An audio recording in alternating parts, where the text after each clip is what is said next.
Hi అండి, ఎలా ఉన్నారు? ఈ రోజైతే ఇంట్లోని తావా స్టైల్లో తందూరిని ఎలా ప్రిపేర్ చేసుకోవాలో చూసేద్దాము. ఇప్పుడు ఇలా లెగ్ పీసుల్ని క్లీన్ చేసుకొని తీసుకోవాలండి. నేనైతే 2 తీసుకున్నాను. వీటి మీద నిమ్మకాయ రసాన్ని పూసుకొని ఒక 30 మినిట్స్ వరకు పక్కన పెట్టుకోవాలి. తర్వాత వీటికి మనం మసాలా ప్రిపేర్ చేయాలండి. మసాలా ప్రిపేర్ చేయడానికి ఒక బౌల్ తీసుకొని దానిలోకి పెరుగు, కారము, ఇంకా సాల్ట్, కస్తూరి మేతి, ఇంకా తందూరి మసాలా, ధనియాల పొడి వేసుకొని బాగా మిక్స్ చేసుకొని ఈ 2 లెగ్ పీసులకి బాగా పట్టించాలి. చూసారా, వీడియోలో చూపించినట్లుగా ఈ 2 లెగ్ పీసెస్కి బాగా పట్టించిన తర్వాత ఒక గిన్నెలో మూత పెట్టేసి ఒక గంట వరకు ఈ రెండింటిని పక్కన పెట్టుకోవాలి. నెక్స్ట్ పెనం మీద ఆయిల్ వేసుకొని బాగా హీట్ అయిన తర్వాత మనం పక్కన పెట్టుకున్న ఆ లెగ్ పీసెల్ని చక్కగా పెనం మీద పెట్టేసి ఆయిల్ని పూసుకొని మూత పెట్టి ఒక 10 మినిట్స్ వరకు కుక్ చేయాలండి.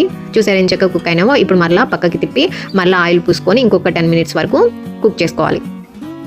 ఇలా మూత పెట్టి కుక్ చేస్తే చాలా బాగా మంచిగా లోపల కూడా కుక్ అవుతుందండి. సో మూత పెట్టి కుక్ చేయండి. చూసారా ఎంత చక్కగా 2 తందూరి చక్కగా ఎలా ప్రిపేర్ అయిపోయిందో తావా స్టైల్లో. మీకు కూడా ఈ వీడియో నచ్చితే మీరు కూడా ఇంట్లోనే చాలా సింపుల్గా ప్రిపేర్ చేసుకోవచ్చు. Thanks for watching.